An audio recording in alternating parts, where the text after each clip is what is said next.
So maybe we could talk a little bit about, I'm sure you guys have so many cases. Are there any that maybe you can talk about that are maybe a little older that were really impactful, that maybe their cases done and, we keep it a little anonymous or whatever? Is that okay? Yes. Okay. I'd love to hear one of the stories. The one that I saw that almost made me cry.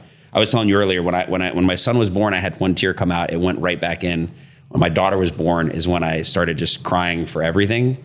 And I saw this gentleman who lost both his legs, who wanted to dance at his daughter's quinceañera. I'm getting teary-eyed thinking about it, and I'm like, wow. And he had no legs. What were those things called? They're called stubbies. Stubbies. After a traumatic, amputation. He lost both legs. Okay. So in order to get his balance, they start him in very short prosthesis called stubbies. Okay. And his goal is, of course, to have the proper length so he can, in fact, dance with his daughter. Yeah. Wow, that was a beautiful story. It's amazing what he does. He works out 9 hours a day. Wow. In pain, I'm sure. It's not in like his when I go to the gym. his own physical therapy. Wow. Because his insurance has run out.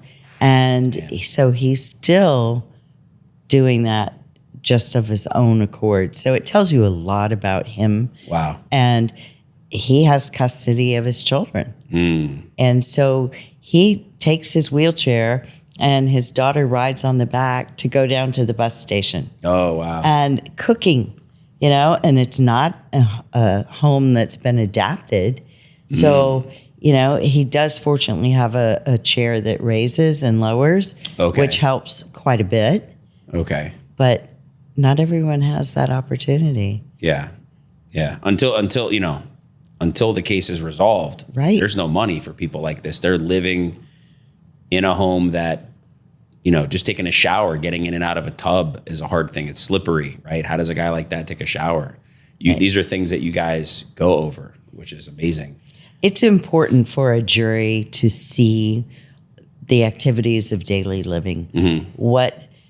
They may see someone who's in a wheelchair, but not understand that they don't have feeling below the waist. And so they don't do standard hygiene normally anymore. They may have to catheterize themselves to urinate. Oh, wow. They may have to do a bowel program. Wow. And it's very humbling to see what these people go through, and their sheer determination is impressive and inspiring.